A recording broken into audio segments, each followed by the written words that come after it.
All right. So again, like a sponge, you squeeze yourself down and you hold yourself down as much as possible. You breathe as much as you can, and you will feel yourself become tighter and tighter. And you get past that point to where you come out of the tightness, still tight, if that makes sense.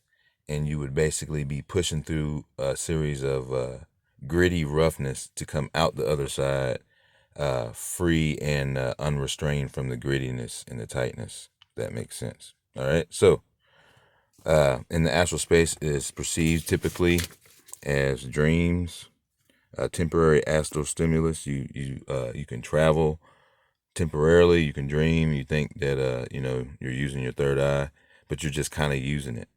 But in reality, that is reality on top of reality that we live in. It's just been whittled down about 50%. So like half the world is missing.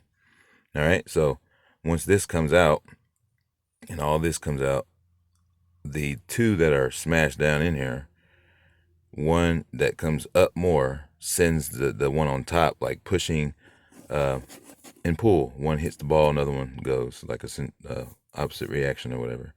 And then once this one makes it out, it can see what it's dreaming, basically, in simple terms. So once this guy gets out, that's why I'm seeing Mickey on my body when I close my eyes, because he's like right there.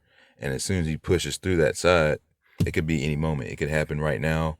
I went to bed last night because literally he almost breaks. He just breaks out. Every time I do it, it almost breaks out. And it's a little bit something different each time. Something else will expand as a result of the outcome not being its desired result. Something else expands and says, all right, now I'm going to be ready next time. So it just keeps on up in the ante in different directions as it gets to this. So some of these beings I've been seeing flying around, walking around. I think these are the ones with the sound frequencies that seem to look like Vogons from Hitchhiker's Guide. They all wear black. Uh, they wear black and bald. That's what I'm seeing. There's a lot of bald beings that are wearing black, green skin. And then there's these random creatures that you see from time to time that you'll see in the corner of your eye, or you'll see them like hide behind shit or shit like that. And then there's your chakra alignment of the multiverse. These are two cool world beings, so the fourth dimension, and then the rest of them are pretty much recognizable with who you are, and they all live somewhere. These live in the fourth dimension, obviously, and then these live in their own multiverse of their own reality. And one of them is the reason why this mouse is seen crying.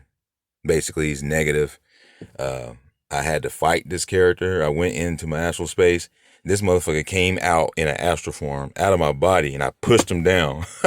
This was like a few days after I got him. I was talking about it on YouTube, and this motherfucker came out like, "How dare you!" Like he was mad too. Like he was. I think that is. I think that every part of yourself is kind of like there for a reason or something, perhaps.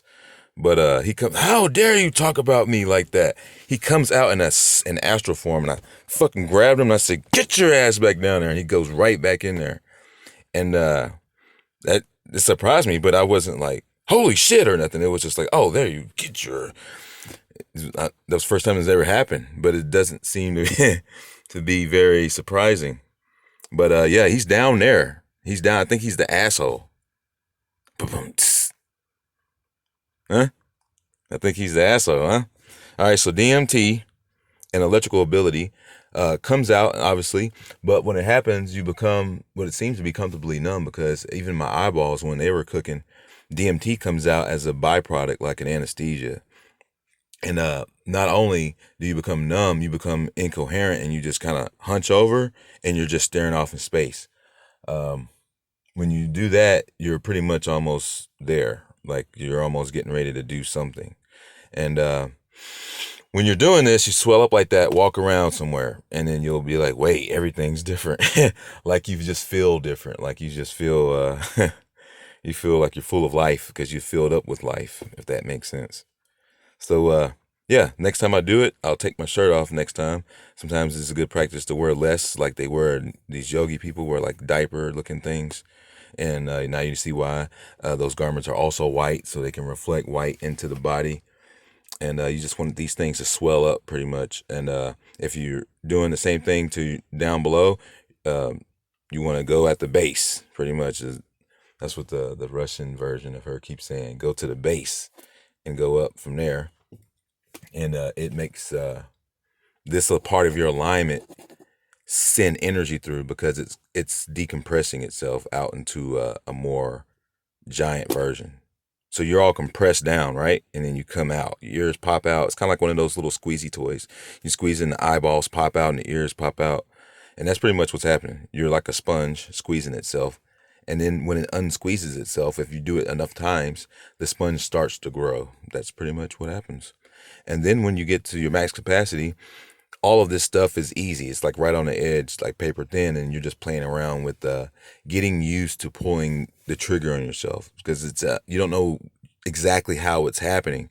But if you're brave, you'll just go through. It doesn't matter. You just go through at your own pace, and we've got plenty of time. We've pretty much got all this sewed up, and there's nothing that can be done about it. I've been saying that over and over. As I say before. A lot of my classes were going for a low rate. Before that, they were 1,500. They do work when people do the class, when they actually do it right and don't just jump the gun and do stuff.